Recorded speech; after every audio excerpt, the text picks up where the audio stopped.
All right, welcome back to Surly Talk Sports, the review podcast after probably one of the greatest weekends of sport in a very long time anyway, certainly for me. Westlake get the tick, North Harbour get the tick, the Tunnies win the Shield, All Blacks and Warriors, both 13 plus away from home. You love to see that. Shout out to the Black Ferns pumping the Wallaroos as well. Liam Lawson in 7th did bloody well. Unfortunately, the Warriors NRLW certainly didn't go their way. They got a bit of a clinic put on them by a bloody good Roosters side, but that is what it is. You can't win everything. I just feel like it was a great weekend of sport with some huge results too. So, yeah, shout out to sport. I feel like it continues to deliver in a time where a lot of people are searching for happiness, and our sporting sides are certainly ticking that box. Producer Henry, it's tough to ask your highlight from the weekend. I'm sure we will discuss those highlights shortly, but overall, man, what a couple days. Yeah, proud to be a Kiwi after that weekend. And what would you do without sport? For those people who don't like sport, I'm sure there's no one probably listening that doesn't. No, and I feel sorry for you. We've got something in common, but for people who you know that don't like sport, you should have some serious conversations with them. Brings a lot of joy, heartache, some tears often. So yeah, incredible. Highlight of the weekend, there's multiple. I thought Eddie Idemea Toiava's pass, the little spin, 180, was one of them. The All Blacks, maybe the 100 minutes that was, 120 minutes of rugby that was. International rugby is just, next level. Yeah. Oh, the Tunny Far Thursday night. Oh, that's just pulls on the heartstrings, eh? Big time. Shows what Provincial code is. Low light, Saturday afternoon, maybe 5:30 towards 7:30. I was pretty glad to switch on the Warriors after I switched on the Warriors build-up, actually. Yeah, I didn't really hear much from you until the Warriors were going about their work. Then you started to pipe The best up. part of the game was your rev-up on social media before the game. Appreciate that. I switched over to the Warriors build-up maybe with 25 minutes to go left in the Shield game. Not the Shield game, sorry, the Battle of the Bridge. So some highlights, some lowlights, but that is what sport is, mate. So, yeah, great Absolutely. to be here. Shout out to the Tigers too, which we will touch on shortly. Yeah, Jock Madden. They certainly played their part in the plot as well. And thanks to the TAB and Michelob Ultra for getting around the pod. Enjoyed a few Michelobs on the weekend. Tried to keep it calm, though. I'm going to Ibiza tomorrow night, or Tuesday night, whenever you're listening to this. Wow.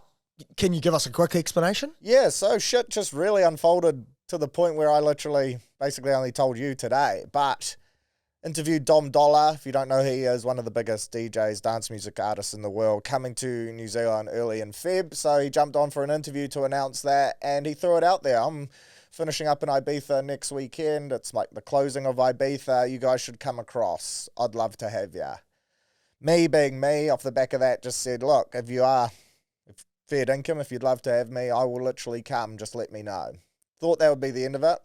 His manager emails a couple of days later being like, just confirmed with Dom, out of nowhere, we hadn't followed up, being like, he would love to have you, the beers are on him, come get amongst it. From there, breakfast radio being breakfast radio, things just unfolded to the point where yesterday, Sunday Arvo, midday, Check your phone. check my phone, there's a booking confirmation there, and I'm going to Ibiza. So short notice, I'm there for about 3 days, there's about 3 days of travel involved. I was going to say 6 days of travel. Yep, so leave Tuesday night, get back Monday midnight. So, 6 days. I will miss the Warriors game this weekend, which I'm incredibly You're not in gutted the air about. though, right? No, I'm not in the air. Okay, So I'll be good. watching it. I'll be watching the All Blacks too. So that's I won't not in... miss it. Okay. But I will not be there in presence. Bizarre. Incredible, really. Incredible, really. Once in a lifetime opportunity, so I had to go. Wife's coming too. And we're just going for 3 days to get amongst it. Yeah, so don't get too annoyed when maybe there's a late podcast or there's some audio issues on Riverside or something like that. Yeah, if the content isn't as few and far, if it's a bit more few and far between than what you were expecting, apologies. If Sean Johnson's coming back to play for the Warriors this weekend or something, I will physically come into the studio and record. Yeah, I was going to say, I'm willing to jump on if that happens. Yeah, if something ridiculous like that happens, there will be content. Oh, there will be. but it may not be. It may be a bit different this week. Exactly, but from next Wednesday, everything will be Back to fine. normal. Back to normal. Should we rip into the NRL? Obviously, the Panthers kicked it off with a win over the Melbourne Storm. I was grateful for those sin bins late in the game, or 40 to 50 to 60 minute mark, where the Storm actually scored some points, because that meant points differential. Once we realised that Melbourne weren't going to win this game and that the Panthers were on, it came a real points differential type of game for me. I thought the Panthers started the game really strongly. That first half, they looked pretty good. Brian To'o with a really strong performance. Good to see him rack up that milestone of tries. 225 run metres, that was more the Bizza that we've known and loved. Cleary with a bit of a clinic at times too, turning it on. And I thought our boy Lindsay Smith looked pretty good there too. Liam Henry with some decent shifts. Good to see Casey McLean back out on the paddock as well. Still probably not the most clinical Panthers side that we are used to seeing though. But again, showing signs that they 100% will be there come finals footy time. For the Storm, I thought Cooper Clark was good. I thought Jack Howarth was really good. 231 run metres. A bit weak defensively. Those Storm edges have been troubling all year round. And I thought Tyron Wishart in the 7 jersey killed me in fantasy. I left him off because he was named as a bench interchange hooker. Late change in the 7, 120 odd points. On Supercoach. On Supercoach, yeah. Yeah, he had like 88 fantasy points. I lost by 80. So I'm gone. And he was just sitting on my pine. I mean, he's a great player. And that was his last home game. Yes, yeah. Yep, good player. 22-0 at halftime. The game was pretty much done. So grateful that the Storm could wrestle it back and help us with the points differential battle that we are in at the moment with the Panthers. The Broncos, well done to them. Entertaining game to kick off your Friday night footy. 34 points to 30. 6 tries to 5 they finished it. I thought Joseph Tapine was outstanding in this game. Unreal. Ran for a load of metres, got through a load of work. It was the big papa kind of celebration game, but Tapine certainly stole the show there. The Broncos, 81% completion rate, which is actually really solid for them. And they played some good footy too. I thought Xavier Willison, the Kiwi lad, was really strong. Patrick Carrigan, good. I thought Hayes Perham was really good as well at the back. Billy Walters continues to impress too. And overall, it was a game where I think many people had written off the Bronx. It was probably a rare one where they come in as big underdogs and everyone expects them to throw in the towel. But they had some moments there where they looked good. It was good to see Grant Anderson dot a couple of times as well, ahead of coming to the Wars next year. Yeah, I'm just, fingers crossed, touch wood, hoping that he doesn't get injured in these last 2 games. I'm really hoping that he gets through these games. No, you probably just cursed it. Nah, touch wood, fingers crossed. But yes, some good performances. I'm not sure what we actually predicted. I mean, I'm sure we'll get onto the tipping, but I mean, did we talk about the fact that we thought the Broncos could actually win this game? Or we thought it was going to be reasonably close, but both of us went with the green machine, I'm pretty sure. So. Yeah, Tapine's been good in back-to-back weeks. Funnily enough, when I've been out of my fantasy competitions and he's didn't play well the weeks when I needed him to play well, so thanks, Joe Tapine. But yeah, incredible. Payne Haas, finger surgery after the World Cup. I find that bizarre because last week when we were speaking on the preview... Surely he could do the finger surgery now and be ready to go. He's not in this week because of the finger surgery. I hadn't even checked. But yeah, he's playing out the season. I thought those days were over, really, where, especially in a World Cup year... Does he not want to play the World Cup? No, well, clubs hold the power, right, because they're the ones paying the salaries. So perhaps there's been a bit of a word there from Souths to be like, we need you ready type of thing. But I assumed, like, proud Samoan man that's recently switched allegiance in a strong Samoan Not squad. happy with that. That's a massive loss. Yeah, I'm not happy with that either, to be fair. No, that's rubbish. He was good in this game, though. I thought Simi Sasagi was really good as well. He's elite, with ball in hand. Really good. Matty Nicholson, like those Raiders second rowers, we harp on about them a lot. They were good. But yeah, well done to the Bronx, well done to Madge. That might literally keep him in a job moving forward. Do you know who I think would have been a really good edge player for the Warriors? And obviously the, like you've just touched on, the Raiders have have a lot of young edges. But I've always just loved Zach Hosking. Yeah. And I just feel like he's the sort of battler, runs hard, chases hard, makes his tackles, runs a great line, doesn't really make that many errors. He would be such an Andrew Webster player. Yeah, he's a Jacko Ford mould, right? Like he's like a Sam McIntyre that we're bringing in next year. But perhaps Zach is a bit more upside. I think Zach's a pretty quality player. Great punt for an anytime try scorer. But I just think he knows his way to the try line. Yeah. But I think he works hard. He hits hard in the tackle. Between Huddy Young, Matty Nicholson, Noah Martin, they've got so many second rowers. Something's got to give, right? And Huddy Young's a November 1 guy. Maybe it's him. They would be crazy to lose him. He'll be in PNG, I would have thought. You think? Yep. Speaking of PNG, we'll get onto that shortly, actually. Dolphins 34, Eels 16. It looks good on the scoreboard, but geez, was it a roller coaster. For so long, the Finns just played around with their food. And at, first 10 minutes, first 20 minutes, it looked like Para were going to pull off another upset. And I was just watching this Dolphins game being like, how is this side with this much potential in strike struggling to score points? Down 10-0 after 20 minutes. From there, the floodgates did open, though.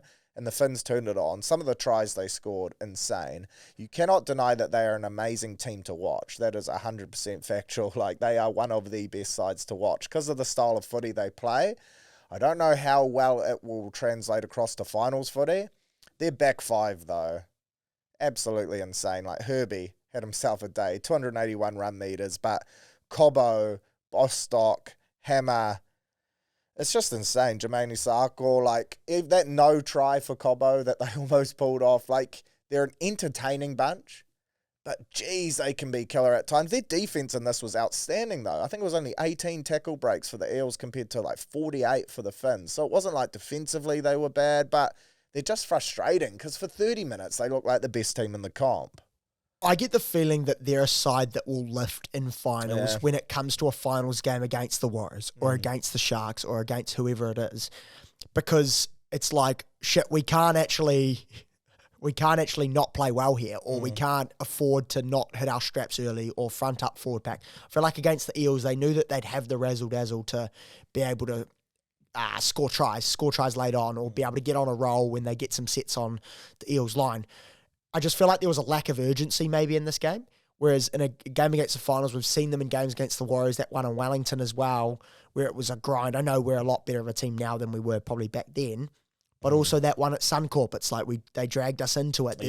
There's games there where they can actually fight, but I think they need to have that finals intensity to actually lift. Yeah, it's a weird one watching them, right? It's a matchup I wouldn't mind for the Warriors in week 1 of finals because I feel like our forward pack would strangle them, but at the same time, if they are playing their best footy, it is terrifying, right? Yeah, you'd probably want to play the Sharks, I think, over them because we're with the matchup and the Sharks backline isn't as razzle-dazzle as what?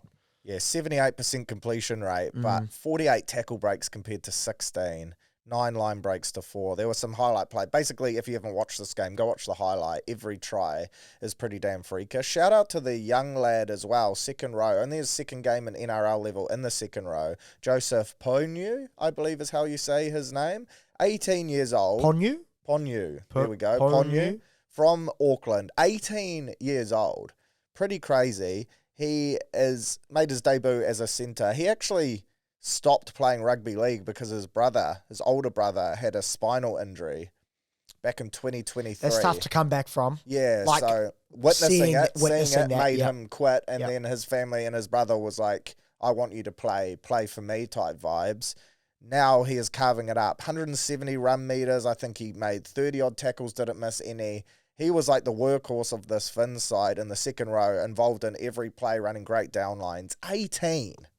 Can we lock down these New Zealanders? Yeah. Can we I'm sick of hearing you rattle off names he was from Kelston. Yeah. Oh, he's a New Zealander. He's 19. It's crazy though when you look around the makeup of the competition at the moment. How many Kiwis there are? How many Kiwis carving in Aussie sides? And obviously, I'm not saying that as in why aren't they at the Warriors? Because you can only keep so many. But knowing that these guys in the future could well be because of how strong our pathways is, but also your Francis, Manu, Leleuas, those guys wearing Kiwis jerseys potentially, and how dominant we are in certain positions in the comp. It is so good for rugby league here. Yeah, absolutely. A little bit off track with this development thing. Is that a possibility of this Christchurch team that whatever happens with them, we don't know what it is. We're just going to act like there may be a team. Does that work in their favour of sort of being able to show that, look at this New Zealand talent that's going over to overseas clubs and out of Kelston, out of St. Kitts, out of these schools going, these guys are rugby players. Some of them are rugby players. going across. Like, if we had a franchise in Christchurch, the amount of talent we'd be able to get from schools and being able to go, there's a Christchurch team NRL. Yes, the Warriors, we can't offer you a contract at the Warriors because we've got too many people in our books. But okay, there's a Christchurch team. Do you think that would actually elevate rugby league in that way? Oh, for because sure. We're seeing how many people are going across to these teams. Yeah, more guys will get up. opportunities. Like sure. Tavita Nafahu? Yeah, 100%. More guys will get opportunities. It would be interesting because those Aussie clubs will still be here scouting. If the Christchurch club and, say, the Dolphins, which a young Kiwi would pick. Yeah. Ability to stay in New Zealand, be closer to home, or the bright lights of a Brisbane lifestyle. And a lot of these guys, like in Ponu's case, I believe he moved over there pretty damn early. And so they're born in Auckland, but they're pretty much raised in Australia. But yeah, you'd hope that we keep more talent local, which would be a massive win for New Zealand Rugby League. And that's the main thing about wanting a second New Zealand team, right, is keeping more talent in this country. And I think a lot of what people say when they go around to first 15 games and stuff, I've heard a lot of people discuss about on the sidelines of, who's that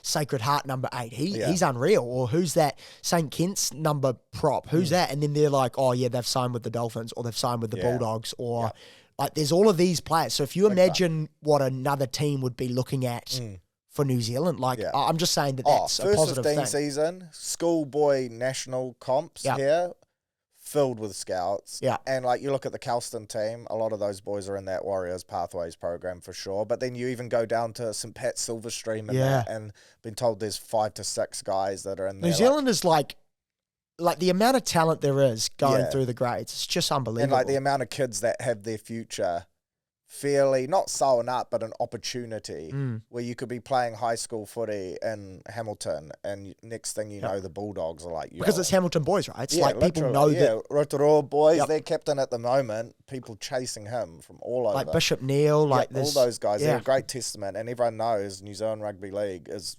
like New Zealand, is a breeding ground for superstars. So a little bit off track, but I just thought that's a good point. Showing up with those players that are every week, Kiwis every week we're like, there's this guy from this it's school. A new guy that we're chuck him in the Kiwi squad. But he certainly looks one to watch. So keen to see him get some more time. Only about through injury this opportunity, but almost too good to drop fully out of the squad. So let's see how he goes. Manly upset the Knights, 44 points to 24. Did not see this one coming. Old Boys Day in Newcastle, which perhaps the lads were a little bit distracted, but the Knights are playing some great code.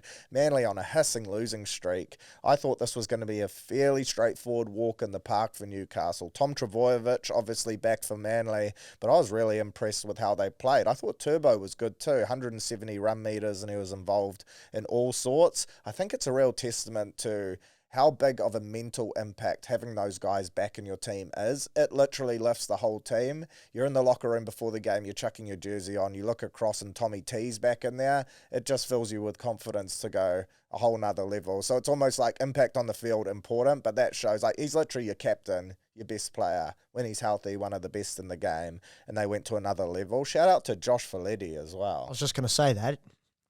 When you look across the weekend, Luke Hansen, Josh Feletti, Jock Madden, all broke hearts in various different ways. Who would have, how good is rugby league? Yeah, depth's on show this year, eh? Yeah. Big time. I wonder, I'd like to see the stats of the amount of injuries and disruptions people have had, suspensions, illnesses, compared to other years, because I feel like it's been higher. Or maybe the people that are coming in after people have got injured have actually been better than in previous years. The quality, the floors got higher. Yeah, I think that's definitely a chance. What about the Knights? Is that a good thing for the Warriors that they lost this or not? I don't think so either. I don't think so, but we did speak on Surly Set of 6 around the possible people out for this week's game. I believe Dom Young and I think it was Tyson Frizzell facing judiciary for a week. There's also some Jermaine McEwen chat, so they didn't come out of this one unscathed. And that's if Francis comes back too. Yeah, they didn't come out of this unscathed personnel-wise as well as copping the loss. You'd think that this would wake them up, and I don't think the Warriors will be complacent around them at all. In more shock, it was more like, Manly, what could have been if they just didn't go through this crazy patch and if Turbo was around. I thought Fletcher Hunt was really good for Newcastle on attack. Defensively, though, a massive spot. And if Gagai is out, right, I think we need to go hard down his channel. 11 tackles made, 3 missed. Bradman Best rough defensively too. I think our edges will pick them apart. About this complacency chat, like how do you approach something like that as a team that's winning the comp to a team that are like borderline good? Is it about to not get complacent? Is it as easy as, okay, let's highlight what they do really well. Let's highlight where we're going to have to do really defensively, and then that keeps the guys level? Or I think it's more an internal thing. Like, let's highlight what we didn't do well. And that this is what we need to do. Yeah, to ensure that each week there's like clear objectives around what a good performance looks like in this game, taking the result out of it. Rather than so you're not going in to just win, or you're not going in worried, like thinking, oh, how bad were they last week? It's like, this week we need to tick this box, this box, this box in order to win, and that's the personal challenge. Just like we spoke about it on Silly Set of Six, Andrew Webster in the press conference after, and you get the same vibe from Barney, you get it from Fish, you get it from all of our leaders. Like, they are not 100% satisfied with where they're at the moment. And it's a rare thing to be able to chase perfection and be so determined on it, knowing that you will never get there, but just trying to get as close as you can to it. But the best teams in sport have always had that about them. And when you think about All Blacks, Penrith, all those teams, they have that desire. And I feel like we currently have that too, which is that's a good point. Not something the Warriors have had before. I just think we often hear this thing about let's not get complacent. And I wonder how those chats actually go, of whether it is. When I've been in good teams, it's internal challenges for that week. Yeah. And that your standards have to be so high that you're not satisfied until you hit them, but you set those standards at a point that you can't hit them all at the same time, basically. So you're setting yourself up to have something to be not happy about every single week. Rabbitohs, Warriors, 40-odd minutes, close to 50 minutes, deep dive into this one. Overall, though, I was really happy with our ability to wrestle back momentum when things got within 6 points and finish that game off. Shout out to Luke Hanson for coming up with that clutch play. Young Bucks off the bench, completely outstanding. Shout out to Dallin for going the big lift, biting down on the mouthguard and pulling off an insane finish with a broken collarbone. We spoke about injuries, adversity, players slotting in, moving around in-game, and still we're coming away with the result. Overall, a pleasing 2 points against a dangerous Bunnies side in a game where it got really tight, but we still found a way to win, and some individuals just really stood out. Yeah, 100%. Positive performance, and one that we needed.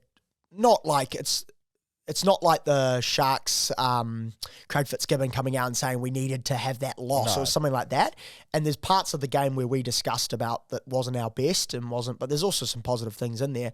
If people are wondering what we think of the Pompey stuff and the social media, there's also a bit of chat on that, and also a bit of chat on some timings of maybe first finals games and stuff, and a bit of Eden Park nonsense as well. So make sure you go and check that out as well. Yeah, we covered a whole lot, didn't we? Did. Really, in terms of like who could come in for Dell, all that type of chat too. So if you're a Warriors fan, dive into that one.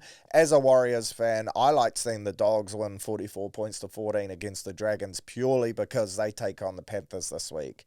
So this was a week I liked seeing the Dogs hit some form.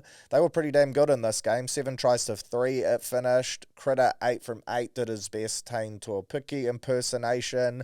They apparently had 5 guys battling sickness in the lead up. Bit of COVID going around, but they were able to come Not the old COVID, I'll just play on. Yeah, well, restrictions have got a lot looser, haven't they? Apparently Jacob Preston was one of them. He had a pretty good game. I thought Max King was outstanding in this game, really good through the middle. And Egan, the best young pick out of the Dragons young forwards too. They have a lot of young forwards like that. It's an exciting pack. We've discussed it about what they look like next year. But Egan, he has some really good plays in him, and he's just always solid, eh? Yeah, like makes his tackles. Yep. He's another, like, the best thing about those young forwards is their consistency. Yeah. And that you can just almost semi-guarantee what type of performance they were going to dish up. I thought for the Dogs, 6 different players chipped in with try assists. They had 7 in total, so that's really promising. I also thought Jamin Salmon, really good. Like, the weak-gutted dog? Yeah, the weak-gutted dog has become like an important part of their team, eh? And he's actually turned into a pretty damn good footballer, probably, much to Ricky Stewart's despise. But he's not a player that you highlight every week. But when you watch him, you're like, shit, he's actually a really key cog in this Bulldogs side. Yeah, he pops up with some good plays, and he seems like an important leader, sort of. Maybe not the most outspoken person, like, in the environment, but it's like someone they can rely on. So, yeah, he was good as well. Sharks, Titans. Sharks avoid a banana skin in this one. first half, I thought, geez, they're going to lose this game. 16 points to 8, they were down. Second half, they turned it on, though. 4 tries to 1 to win this game. That Sione Katoa finish was one of the best I've seen in a very long time. What the wingers can produce now, making semi-impossible plays look damn easy, is crazy. To be able to jump over the top of a diving defender trying to save a tackle and get that ball down, like that was a group chat lights up type of finish. All my mates were like, holy shit, have you seen that? But it is Raul Leota stuff. Yeah, well, it reminded me, unfortunately, of that Xavier Coates finish on Dell a couple years back, and it wasn't quite as spectacular, but still, it was like Olympic diving gymnastics type shit. It was impressive from Sione. Yep. I thought Philip Sami was really good for the Titans. Big Tino put in a shift as well. I thought Adam Fanua-Blake was good through the middle. Kale Iro, very good as well for the Sharkies. I don't know. I'm still not 100% sold on them, though. But you've said that all year. Yeah, they needed this win to snap them out of this little streak. And for patches in that second half, I thought they looked really good. But, yeah, it's all whether Trindle comes back and what state he comes back in for me. Yeah, agreed. What is that length? It was 4 to 6, wasn't it? Yeah, but then they were saying, like, 3 with injections. They're going to need him to play. It depends on the desperation in terms of how bad they need him out there, in terms of how long he is not out there on the paddock at the moment. But when you look at the ladder, they're sitting in 5th. They are a win behind the Finns. I think they probably do finish in 5th, although Finns chooks. The Sharks are probably banking that the Roosters win that one, and then they can push their way up. They're ahead of them on points differential, so they're still well and truly in for a top 4 sniff. Mm-hmm. Could be coming week 1. I don't want to play them. I don't want to play them. The Sharks. No. I thought you did. Well, I want to play them over the Dolphins, but I don't want to play them. You don't want to play anyone in the top 5. I think we just continue on. Yeah, it should be like EPL. Finish top, you just win the comp. Yeah. There we go. I will be putting that to the NRL after we do. Okay, yeah. Only if we finish first, though. 100% agree. And then, of course, we have the game that's got chins wagging. You sit down on your Sunday night, you're expecting to see a cricket score, and all of a sudden, Benji Marshall, shout out to the bro, he goes the big lift for the Warriors. That's the only reason I can put it down to. 25 points to 24. A Jock Madden 79th minute field goal basically saves the day. I never thought I would be sitting on my couch screaming for Jock Madden after he knocks one over. That is a statement I never thought I would say. Well done to the Tigers. Fast start. At one stage, they looked completely dominant, and I thought the Tide is going to turn and they're going to lose this game, and it certainly almost ended up that way. The Roosters started to play some footy, but, man, the Tigers, they semi-hung tough, and this was a game where I gave them absolutely zero chance in winning this one. They completed at 82%, the Roosters at 80%. Tackle breaks, though. The Roosters had 43 tackle breaks. The Tigers had 20, and the Tigers won this game. Tigers defensively was the most impressive thing for me, or maybe the lack of finishing ability for the Roosters. Yeah, but they missed 43 tackles and still won. So it's crazy. Desperation, eh? 10 errors apiece. When you look at the stats, it's points Roosters. I don't know how the Roosters didn't score more points. They did. The period in like the 25 minutes before the last 10 minutes. So like the second half until the last 10 minutes, it was just, I couldn't score. They gave the ball to Rob Toy, and someone said that was his first tackle break of the game. Yeah, it was insane. Like it just had this inevitable feeling about it. They were going to score here, but they could never just finish it off. Thought Nafahu White was unreal again, 205 runs. Apart from the last play. Yeah, apart from the last play, but that bloke is a beast. Reece Robson, 46 tackles. Mark Nawangani-Tuasi can just create something from nothing. Sam Walker, the ultimate competitor. Big Fanua Bole. Holy, he was great through the middle too. Alex Seyfarth getting through a load of work as well. I still love that the look of that young centre as well, Sakuru.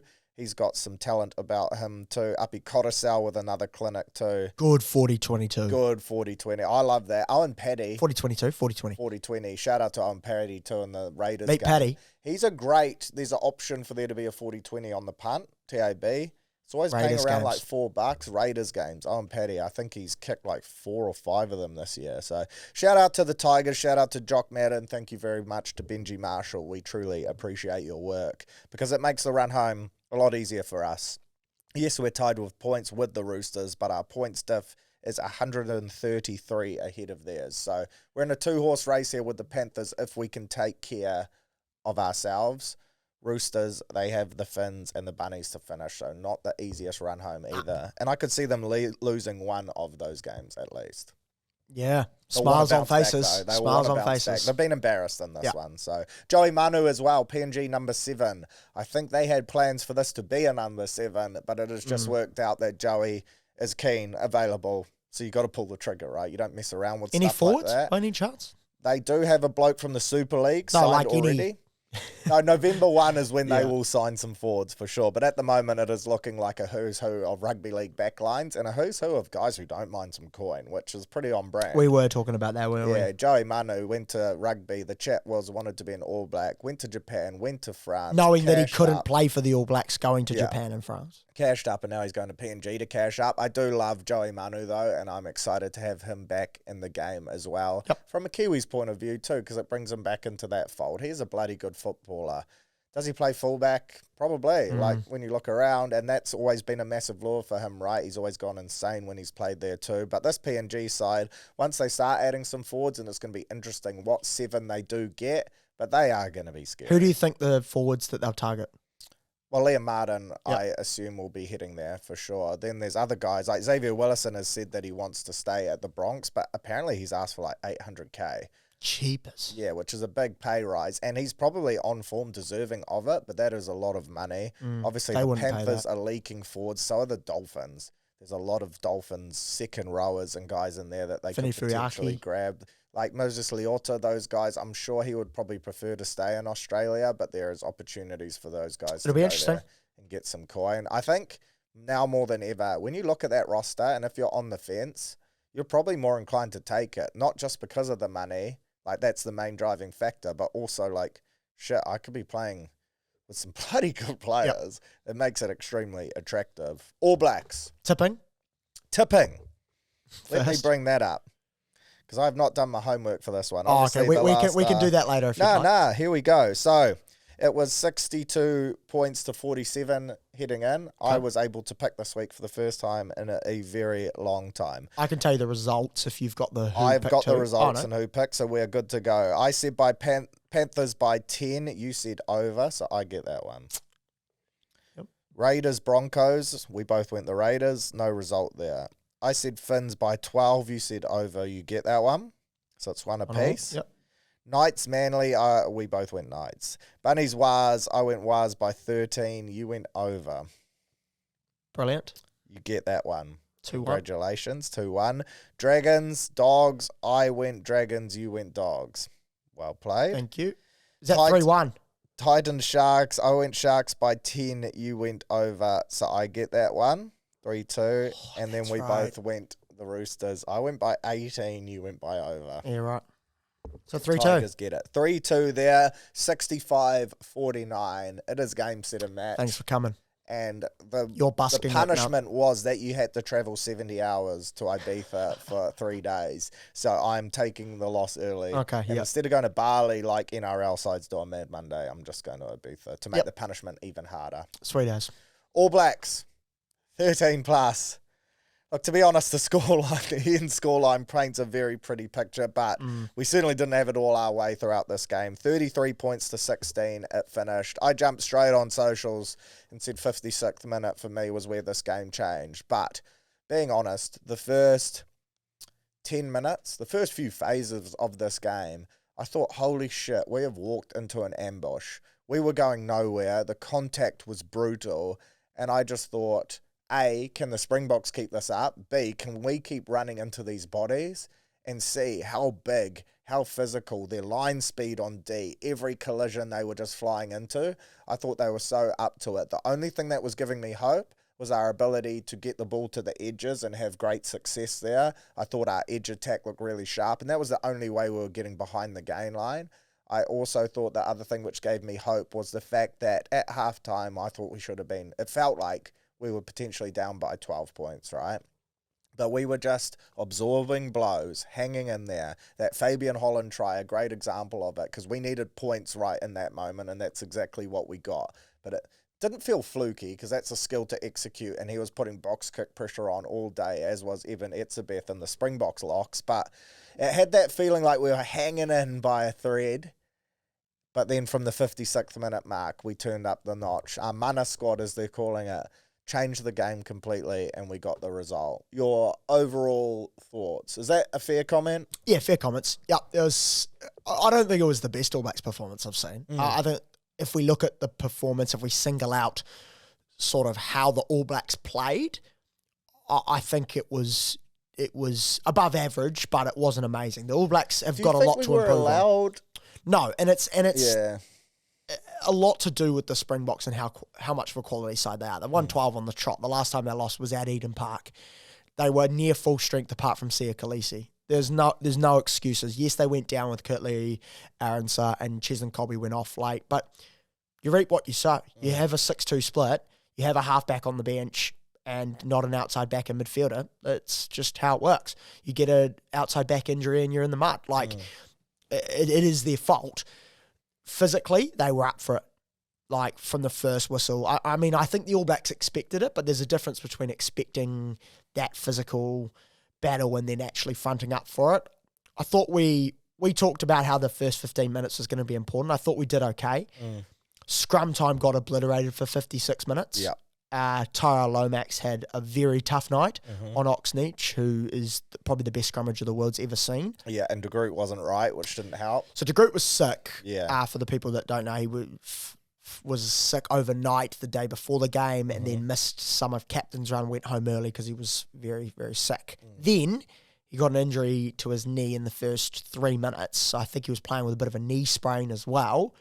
So when you're scrummaging against Wilco Lowe, who's one of the best scrummagers also probably that the Springboks have, on one leg, feeling sick, in altitude, you're bound to go backwards. So I think that's a little bit for the reason. But then, I mean, wow. The 10 minutes before halftime, some crucial moments where we hung tough, and Geordie Barrett with some very, very crucial turnovers. 5 of them, 15 tackles. That shocked me. 5 carries, 5 turnovers. If I told you before the game Geordie Barrett would have 5 carries, I would probably assume that we'd lost that game. I think he had 1 tackle beaten or something crazy like that. And that would lead me to believe that we had lost. He had as many carries as he had turnovers. The bigger the game, the bigger the play.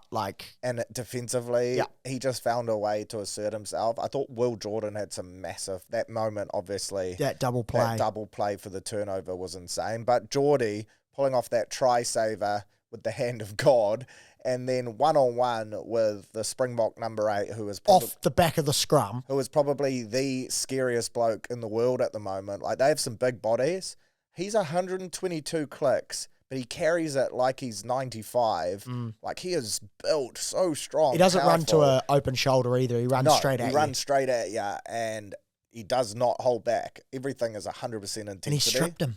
For Geordie to be able to come up with plays like that, insane. Yeah, he's very crucial to the defence, and I know he leads a lot of the defensive unit as well. So I just think there were strong moments from everyone. Yeah, like team performance wise, given the circumstances, given altitude against the number 1 team in the world, and the fact that the All Blacks haven't had that long together, that many reps of test match intensity against the Springboks, it was an incredible performance to be able to win that game.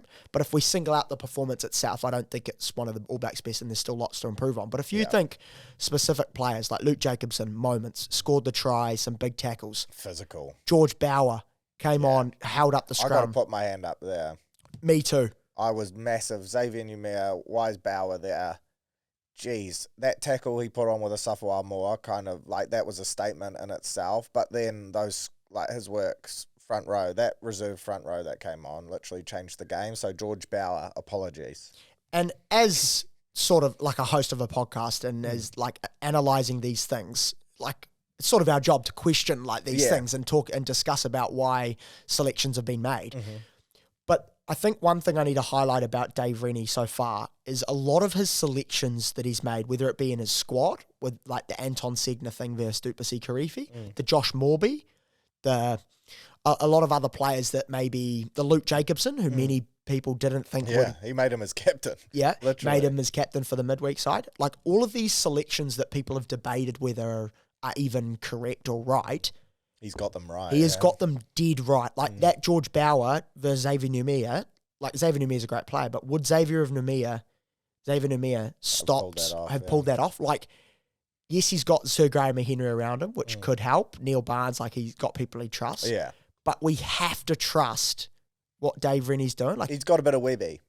They're similar to me in terms of they make the right calls and they do it in a very balanced way. They make big selections not seem that big in their heads, right? Like, who would have thought Luke Jacobson would be a pivotal part of an All Blacks team against Springboks? Even playing Fabian Holland in this first test and leaving him to go the 80 minutes, he was one of the best players on the paddock.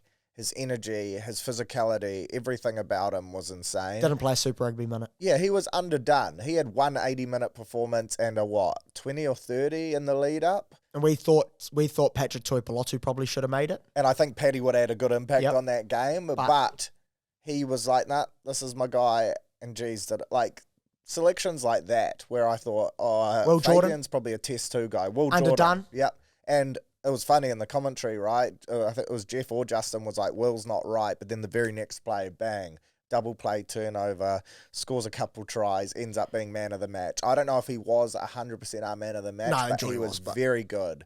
Very good. Yeah, and also another thing to add is that the Springboks' bomb squad, right? The bomb squad that they talk about, and our Mana squad, 3 of our bench, so Peter Luckeye, Anton Leonard-Brown, and Kyle Preston came on with 5 minutes to go. I was going to say, they would have played 5 minutes, right? So the Springboks' bomb squad that supposedly wins test matches, the All Blacks' starting 15 largely outplayed and sort of like finished for stronger minutes, than their starters. Than their 23. Which shows how fit they are, how emotionally connected they are, and especially given the physicality and brutality of that game. I thought, geez, we're going to flood the whole bench off with 30 to go because these guys are just going to be out on their feet at altitude to be able to withstand what was thrown at them.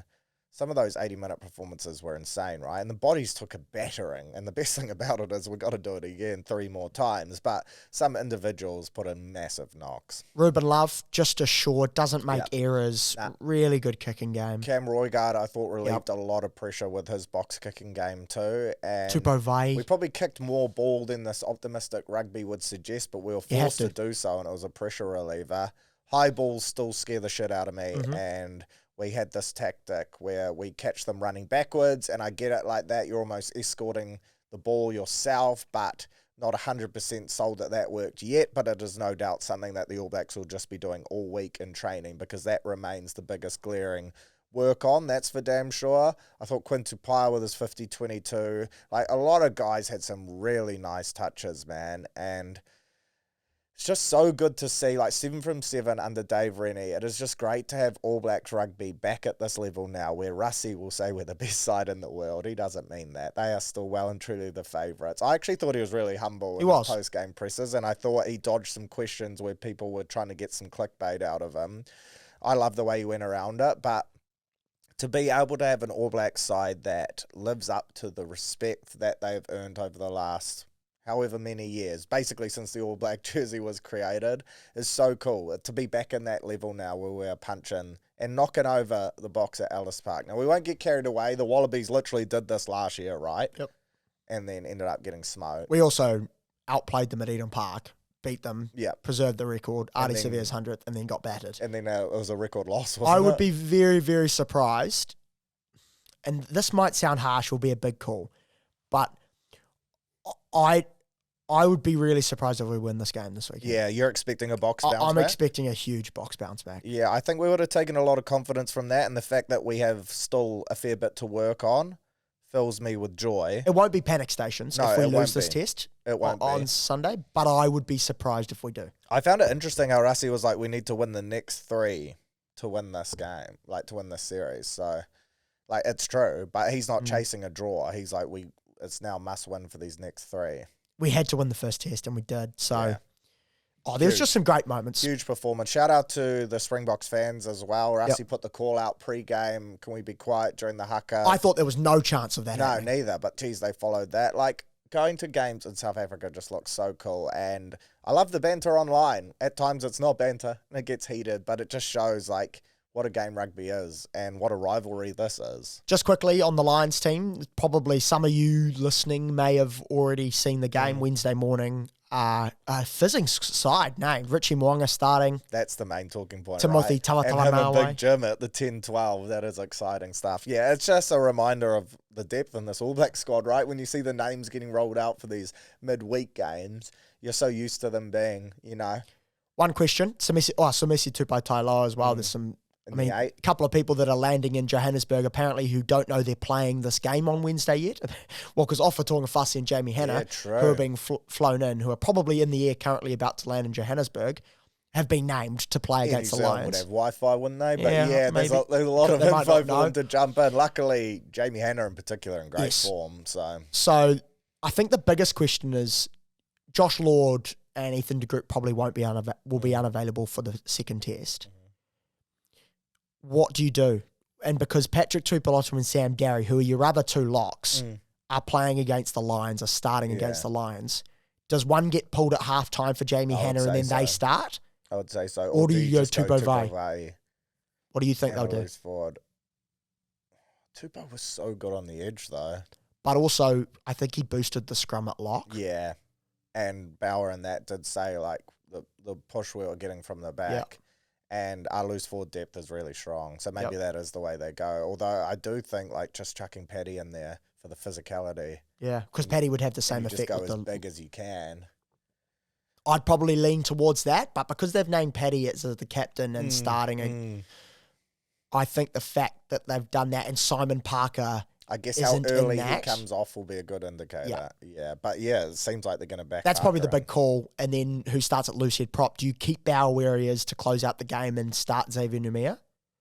I think George Bauer will start. Yeah, I think he'll start and Xavier off the bench. I wouldn't be opposed to... No, I'm a fan of Numia. I've made that very clear. But... yeah, it's going to be an interesting one. Good options to have, though, Really good options to have. Hopefully, Cheslin Colby's okay for the box. I haven't seen anything, but I don't know. That was a big moment when he came off. Obviously, him and Ox, but Cheslin was for injury. And also for the All Blacks to not go with a 6-2 split, to back their own plan, their game plan, stick with it, 5-3 split, we need the outside backs on the bench. Well, the Springboks rotation kind of bit them in the arse, and then for the Springboks to go 6-2 and it bit them in the arse, just showed that the coaching group has switched on. They know what they want. They're sticking to their guns and they're getting the selections right. What Rassi does this week. He'll have a few tricks up his sleeve. Oh, it'll be 15 Everyone's changes. expecting a team naming today, so let's wait and see. NPC footy, shout out to Northland. That seems like a world ago.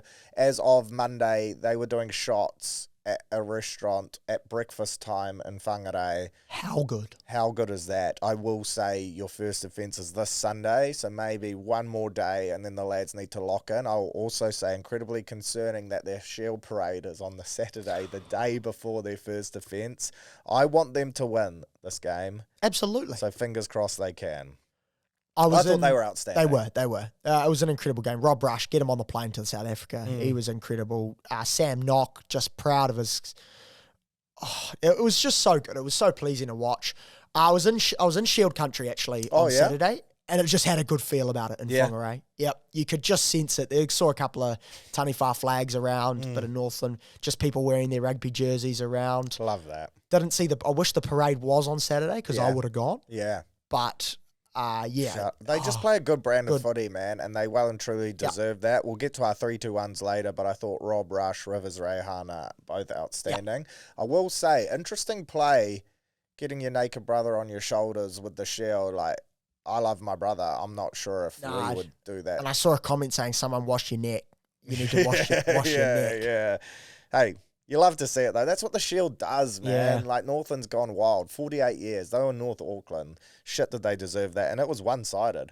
Great to see. Hawke's Bay statement against Manawatu. Tasman's statement against Southland after an interesting start. They're ready to go. Yeah, they are ready to go. They would not have been pissing up following that one. Shout out to the mighty Harbour Heat getting the win over Auckland. Beautiful. That box kick try for Israel. What was the next game? The highlight for that. Huh? The next game? What was? We're not talking about Harbour, are we?